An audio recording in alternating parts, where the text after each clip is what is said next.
অন্য দেশে রমজান আসে ইবাদতের জন্য, কিন্তু বাংলাদেশে রমজান আসে ব্যবসায়ীদের জন্য। ব্যবসায়ীরা এই রমজান মাসকে 3 ভাগে ভাগ করে নিয়েছে। প্রথম 10 দিন নিত্য পণ্যের ব্যবসায়ীদের জন্য, দ্বিতীয় 10 দিন কাপড়ের ব্যবসায়ীদের জন্য, শেষের 10 দিন পরিবহনের ব্যবসায়ীদের জন্য। এক পিস বেলের দাম 1200 টাকা। এটি শুনলে যে কেউ অবাক হয়ে যাবে। এত দাম, একটা দাম 1200 টাকা হয়, এটার দাম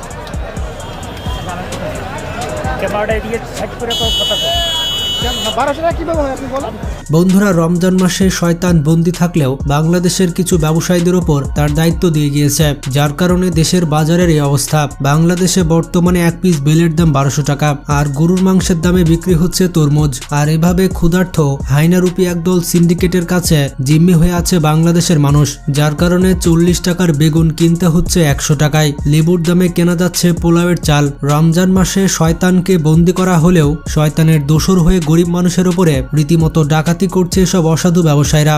রমজান এলেই নিত্য পণ্যের দাম বৃদ্ধির পায়তারা শুরু করেন অসাধু ব্যবসায়ীরা। রমজানকে ইবাদতের মাস বলা হলেও বাংলাদেশের ব্যবসায়ীদের কাছে এই মাস যেন শুধু ব্যবসার জন্য। কবে থামবে এদের বাড়াবাড়ি? এইসব কিছু চোখে দেখেও কেন সরকার চুপ আছে? রমজানকে বলা হয় দয়া, ক্ষমা আর মুক্তির মাস। 11 মাসে যত ভুলভ্রান্তি হয় এই মাসকে কাজে লাগিয়ে নিজেদের পাপ মোচন করে ধর্মপ্রাণ মুসলমানরা। তবে ব্যতিক্রম বাংলাদেশের এক শ্রেণীর ব্যবসায়ীরা, যাদের দেখতে হাজী সাহেব মনে হলেও তাদের টাকার ক্ষুধা বেড়ে যায় এই পবিত্র মাস এলেই। রোজার মাসকে পুঁজি করে তারা একটি বেল বিক্রি করছে 1200 টাকায়, যেই টাকা দিয়ে অনায়াসে কেনা যাবে 1 মণ ধান এবং ক্রয় করা যাবে 1.5 কেজির বেশি গরুর মাংস। প্রতি বছরের মতো এবছরও অসাধু ব্যবসায়ীরা বাড়তি মুনাফা করতে মরিয়া। গরুর মাংস বিক্রি হচ্ছে প্রায় 800 টাকায়, দুদিন আগেও কেজি ছিল 750। সরবরাহ ঠিক থাকলেও লেবু, বেগুন, শসার দাম অনেক বেড়ে গিয়েছে। রমজান মাস আসলেই এগুলোর চাহিদা বেড়ে যায়। এর জন্য কারণ ছাড়াই 1 সপ্তাহ আগে 40 টাকার বেগুন 70 থেকে 80 টাকায় বিক্রি করা হচ্ছে। এর সাথে সাথে শসা এবং লেবুর দাম অনেক বেড়ে গিয়েছে। রোজার অতিরিক্ত চাহিদার সুযোগে বেগুন, শসা আর লেবু প্রায় 2-3 গুণ বেশি দামে বিক্রি হচ্ছে। 30 টাকার হাইব্রিড শসা বিক্রি হচ্ছে 50 কিংবা 60 টাকায়। 40 টাকার দেশি শসা বিক্রি হচ্ছে 60 টাকায়। লেবুর প্রকারভেদে প্রতি হালি বিক্রি হচ্ছে 30 থেকে 80 টাকায়। মাত্র কয়েকদিনের ব্যবধানে প্রতি হালিতে 40 থেকে 50 টাকা বেড়েছে। পরিকল্পিতভাবে এসব জিনিসের দাম বাড়ানো হয়েছে। গরুর মাংসের দাম ছিল 750, এখন পবিত্র মাহে রমজান উপলক্ষে 780 টাকা। রোজায় হঠাৎ দাম বৃদ্ধিতে ক্ষোভ প্রকাশ করেছে সাধারণ জনগণ। মাছ 1400 টাকা কেজি, নদীর বড় আইর মাছ 1200 টাকা কেজি, নদীর মেঘনা নদীর রুই মাছ একদম 1200 টাকা কেজি। গভর্নমেন্ট থেকে ডিরেক্ট তদারকি করে, আমার মনে হয় এটা ভালো।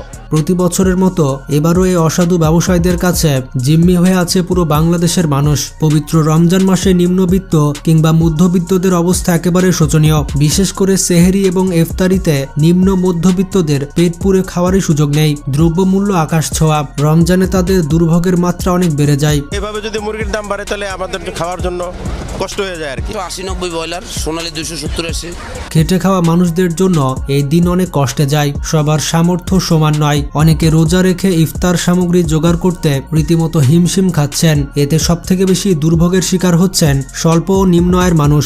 অবস্থা এমন, গরিব ও সাধারণ মানুষ না খেয়ে ঢুকবে আর বড় লোকেরা কিনবে দেদারসে। পৃথিবীর বিভিন্ন দেশে রমজান মাসে নিত্য প্রয়োজনীয় পণ্যের মূল্য হ্রাস করে জনগণের সেবা করা হয়, কিন্তু বাংলাদেশে দৃশ্যটি সম্পূর্ণ ভিন্ন। 400 করে কিনেছি, এখন দেখতেছি 550 রাখতেছে, তো 150 টাকার মতো দাম বেড়ে গেছে। কাস্টমারও তো আপনার সীমিত আকারে, কিন্তু রেটও সীমিত থাকে। রমজান মাস আসলে দ্রব্যমূল্যের দাম হঠাৎ করে বেড়ে যায়। এটা বলতে গেলে বাংলাদেশের ঐতিহ্য। অথচ রমজান মাসে নিত্য প্রয়োজনীয় জিনিসের দাম কমিয়ে রাখার বক্তব্য, আলাপ ও নির্দেশনা শোনা যায়, কিন্তু কাজের কাজ কিছুই হয় না। বাজারে খাদ্যের পর্যাপ্ত মজুদ ও সরবরাহ থাকার পরও কেন পণ্যের দাম বেড়ে যায়, এই অনুসন্ধান ও প্রতিকার করা কি কোনো সরকারের স্বার্থ, সামর্থ্য কিংবা শক্তির বাইরে? একটি দেশের সরকার চাইলেই তো সমস্যার সমাধান করতে পারে। এই সকল ব্যবসায়ীরা এতটাই লোভী যে কিয়ামত কবে হবে তা জানতে পারলে 1 মাস আগে থেকেই বাড়িয়ে দিবে তসবি, টুপি আর জায়নামাজের দাম। বড় বড় ব্যবসায়ীর অনুকরণে রমজান মাসে ছোট ও মাঝারি ব্যবসায়ীরাও সাধারণ মানুষকে জিম্মি করে টাকা কামানোর ধান্দায় লিপ্ত হয়। তারাও সাধ্যমতো নিত্য নিত্যপণ্য মজুত করে আর বাজারে সরবরাহ কমিয়ে রাখে। সারা বছর তারা হাঙর মাছের মতো অপেক্ষা করে রমজান মাস আসবে আর বেশি মুনাফা করব।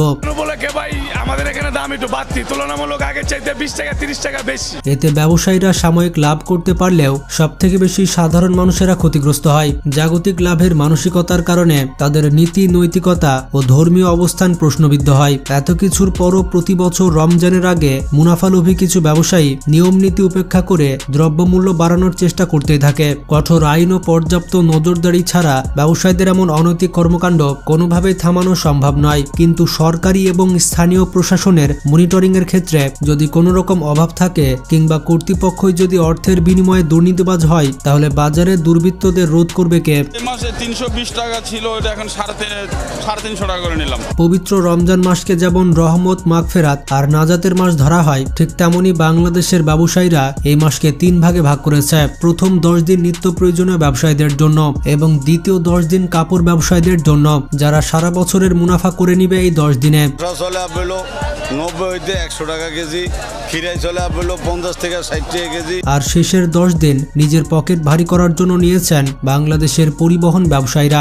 শহর ছেড়ে যারা বাড়ি ফিরতে চান, যারা পরিবারের সাথে ঈদ করতে গ্রামে ছুটে যান, মূলত তারা এই ব্যবসায়ীদের আসল টার্গেট। যত পারো ভাড়া বাড়িয়ে গলা কাটো যাত্রীদের, কারণ এদের দৌরাত্ম্য দেখার কেউ নেই, কেউ থামানোর নেই। রমজান মাসে দ্রব্যমূল্যের বৃদ্ধি এটা একাধিক কারণে হয়ে থাকে। এর সঙ্গে জড়িয়ে আছে ব্যবসায়ী সিন্ডিকেট এবং সরকারি কর্মকর্তা। এছাড়া রাজনৈতিক ও চাঁদাবাজ মাফিয়া চক্র তো রয়েছে। ভোক্তা ও গ্রাহকরাও বাজার ব্যবস্থার একটি অংশীদার। অপর পক্ষের হাতে একতরফা মার খেলে এই পরিস্থিতির উন্নতি হবে না। জনসচেতনতা ও জনশক্তির অস্ত্রকে বাজারের শৃঙ্খলা ও নিয়মতান্ত্রিকতার জন্য কাজে লাগানো দরকার, যাতে বাজারের স্বচ্ছতা ও ন্যায় বিচার প্রতিষ্ঠিত হয়, যাতে করে বাজারে মূল্য বৃদ্ধি ও পণ্যের কৃত্রিম সংকট না হয়। বারবার যেন রমজান বা অন্য কোনো উপলক্ষে সাধারণ মানুষ যেন বলির পাঠা না হয়, এটা নিশ্চিত করা বাংলাদেশের প্রত্যেকটি জনগণের দায়িত্ব। বন্ধুরা, রমজান মাসে যেন আমরা 30টা রোজা যথাযথভাবে পালন করতে পারি এবং আল্লাহ যেন আমাদেরকে হেদায়েত দান করে, সেজন্য আমরা দোয়া করি। সবাই কমেন্ট বক্সে আমিন লিখে ফেলুন আর ভিডিওটি বেশি বেশি শেয়ার করে সবাইকে জানিয়ে দিন। ভালো থাকবেন, আল্লাহ হাফেজ।